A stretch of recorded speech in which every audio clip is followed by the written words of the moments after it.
Hello everyone and welcome back to the channel. In today's video we're going to take a look at the Transformers Legacy Voyager class Soundwave, a figure that many of you did not collect in early 2019, and I'm so glad that Legacy reissued this figure, but with the new paint apps and everything. I'm so glad that many collectors such as myself got a second chance to get this figure, and it is just so cool. So in this video we're going to take a look at the box, the figure, transformation, size comparisons, and so forth. So let me just show you how the box looks like at first glance. Here we see Transformers Legacy. We have Soundwave Cybertronian Alt Mode, which I'm not so sure what it is, but it looks pretty cool. We have our figure in the packaging right here. We have a nice CG render of Soundwave, and we have a closer shot of his face, which is the same thing right here, but his face shows up right there. And I barely noticed we have some Cybertronian letters right there, but right here we can see he transformed 25 sets from robot into his jet form. Whatever that thing is, his Cybertronian form. And then right here we get the Legacy background, which honestly I really do like. I like how it looks like, but I do like the new Evolution backdrop a little bit more than this one. So now let's crack this figure out of the packaging and see if he's as good as he looks.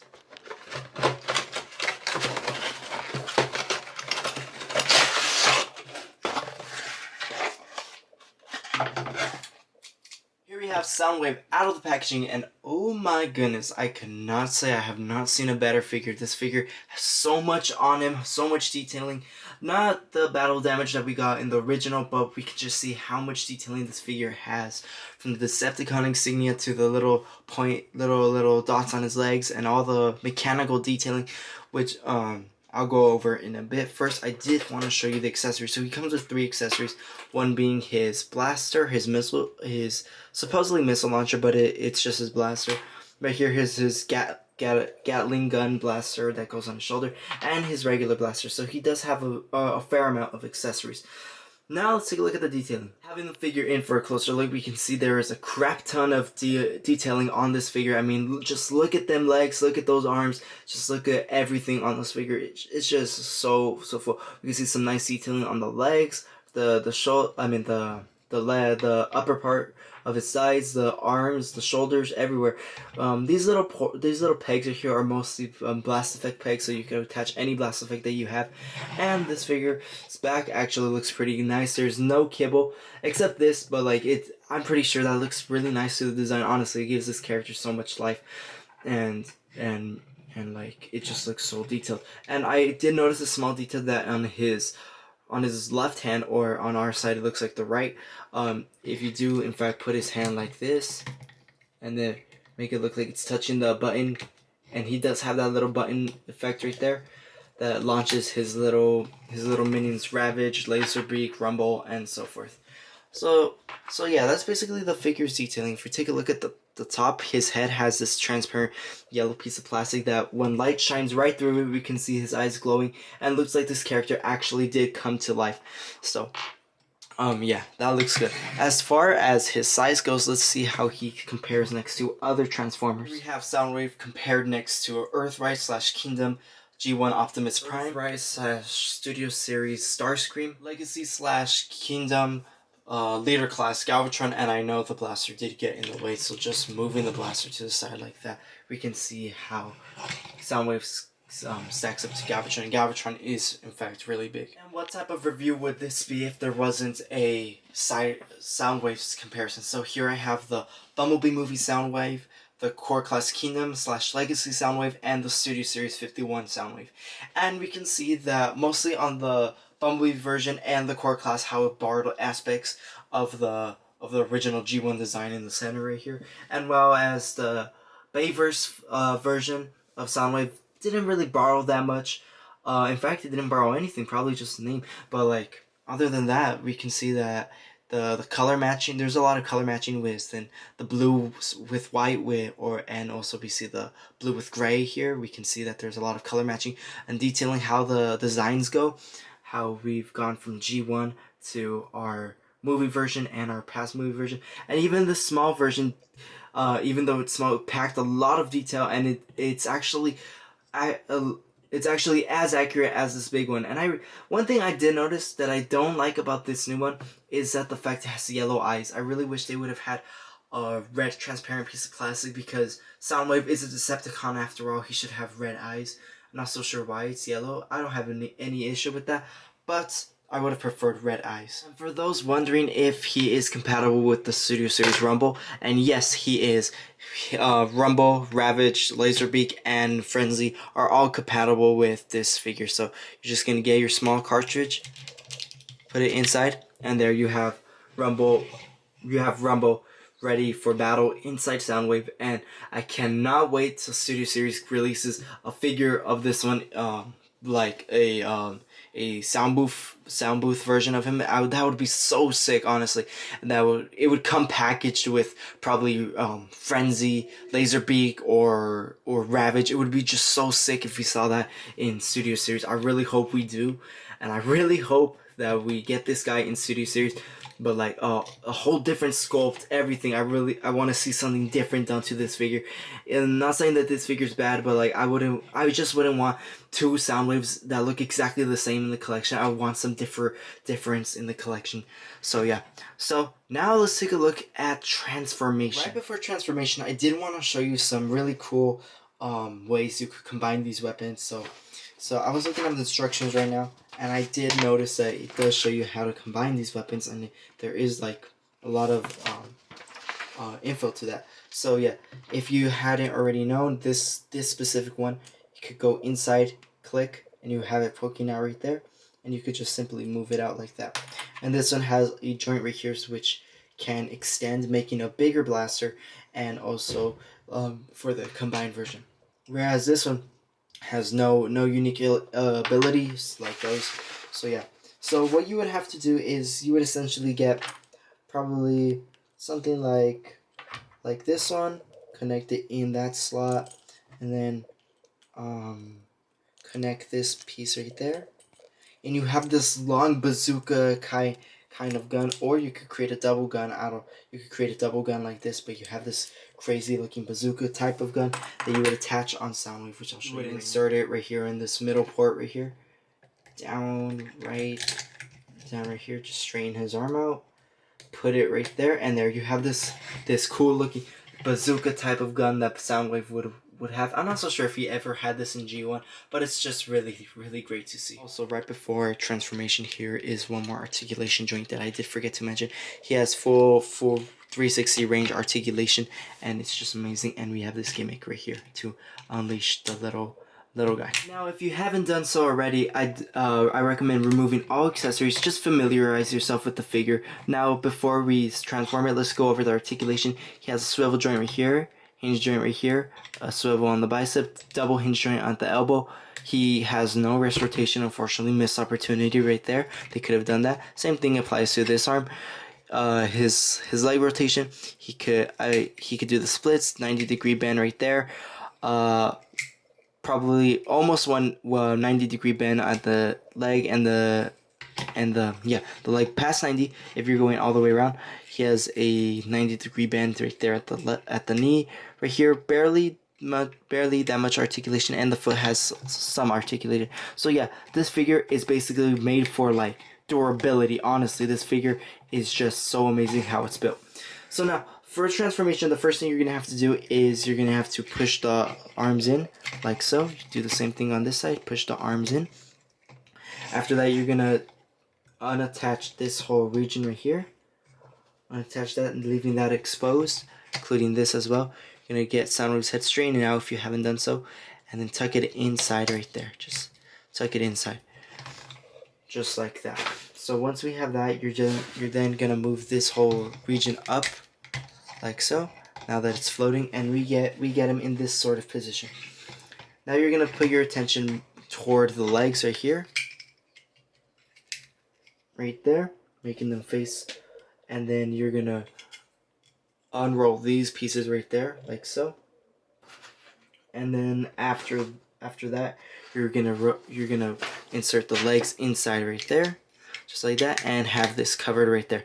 So there, we can see how the pieces are forming, and taking a look at the box there, how we saw it earlier, we can see this is probably the front part of the vehicle. Now, what you're gonna have to do is you're gonna get the legs, rotate them like so that we get this peg popping out, and then the knee area popping to the side.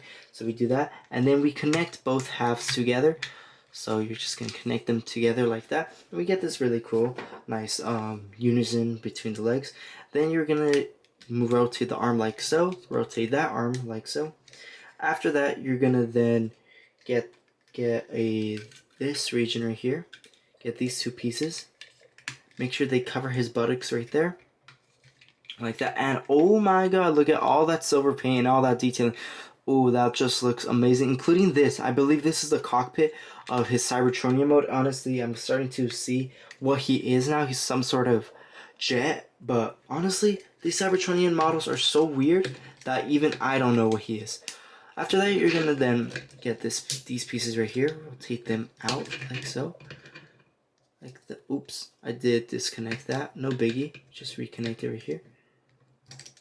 So yeah, we get him in this really cool propeller mode right here. This looks really sick.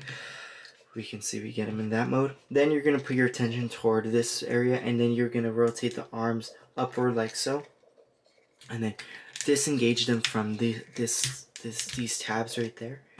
After you have done so, you're gonna have this area to flip out. You flip that little peg out, and then after that, you're then gonna rotate these pieces upward and connect it right there, so that we get this really cool kind of thruster area, kind of like, it looks like kind of like a little gun. Then you're gonna put your attention toward the arms, and then there's a lot of detailing where the arms are concerned. So you are gonna, in fact, make sure the peg that it looks like this, and then after that you're gonna get this whole body, this whole region right here, and then there's this peg, there's these little joints are here. Then you're gonna bend it all the way down like so. So you're gonna bend him like this, so we get him in this type of position right here. We get him in this position like that. So now that we have done that, you see, you can see we got this. We're gonna rotate the arms upward like so, and do the same process to this side. Make sure the arms are faced upwards. After that, you're then gonna connect this piece, I believe. So it is a little hard to do. I'm merely looking off the instructions. I looked closely at the instructions. You're gonna then get this piece, peg it in like that, so now the whole ship looks flat.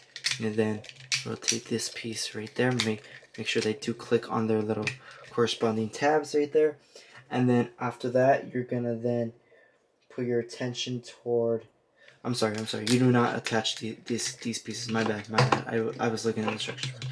You're then gonna attach these pieces like that. Always have these pieces out like this. You're then gonna attach the arms. So as I will show you right now, let me just redo this step right here. Just attach that. You're gonna have the arms attached, because as we disconnected them, if you do remember, I did not do this good. Let me just retry. I was doing it good. I just looked at the instructions wrong. So you're then gonna get these arms right here. You're gonna then rotate them like that, and then there we have them in this position. Connect them, click, you connect them like that. Then you're gonna get this kind of little, looks like a gun right here. You're gonna fold that out like so. You have your ability to have these pieces open if you do want them to, and you have your ability to play around with these pieces. And there you have Soundwave transformed into what I believe is a Cybertronian hovercraft. Honestly, it's very unique, and I have no idea what Hasbro was thinking when they made this figure. But honestly, it's pretty unique. I can't really complain about it that much. It just has so much detailing on it. It has so much packed in. It just looks really nice. And also the transformation is just like that, you know, like you just gotta move all the pieces around, and then you have this really nice, cool thing. Honestly, to be honest, it looks like a battery. Honestly, to it, I just look at it. I cannot unsee it. It looks like a battery or some sort of tool or something. It just looks it looks really, really cool. So now, as incorporating pieces go, you can have any piece you want. I suggest, I don't know, just go with what the instructions are showing. Just attach that piece right there and attach that piece right there. You have this really cool weapon system on the plane right there. It looks really nice.